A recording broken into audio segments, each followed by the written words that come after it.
The Toyota Auris hybrid was the most important launch for Toyota this year. We were looking for something that was as innovative as the car itself. So when Glue came to us with the projection mapping idea, it felt a brilliant way to dramatise the technology within the Auris. We were asked to come up with an idea that would bring to life the extraordinary energy in the new Toyota Auris. This car recycles energy as it drives, which means that you get your energy back while you go along. Our main goal was to do something really innovative that would make the new hybrid from Toyota really stand out. We thought we hadn't really seen something done like this before, certainly not on a car, and certainly not interacting with its, with its environment and affecting physical things.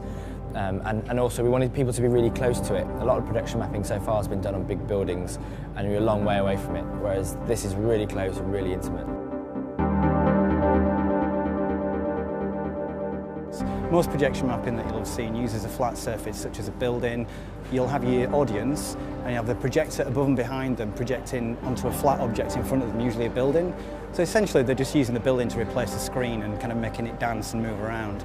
We're actually projecting onto a car, and we're projecting a car itself in CG onto a real car from wide coverage of projections. So the idea is you can actually move around the vehicle and you can see the effect from all the different angles and literally walk around it. Just go up to it and touch it.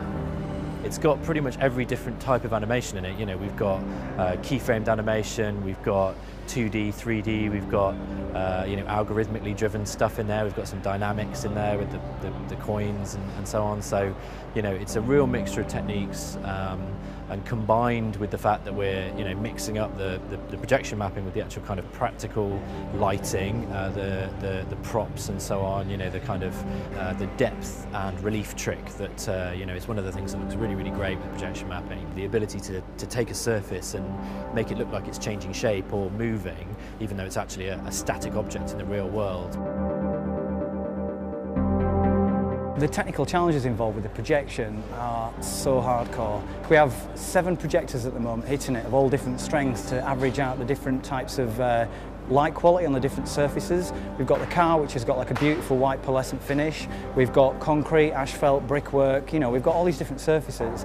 And one of the big challenges for us was in evening the whole thing out so it looks like one cohesive piece of artwork.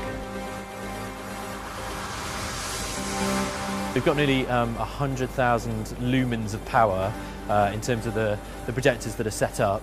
So there's an awful lot of light going down onto those surfaces. And in terms of the CG, we're actually rendering something like 14,000 by 14,000 pixels in terms of the total texture size that feeds into the projection surfaces over 2,500 frames. So, a fair length of time as well. So it's been a big rendering job.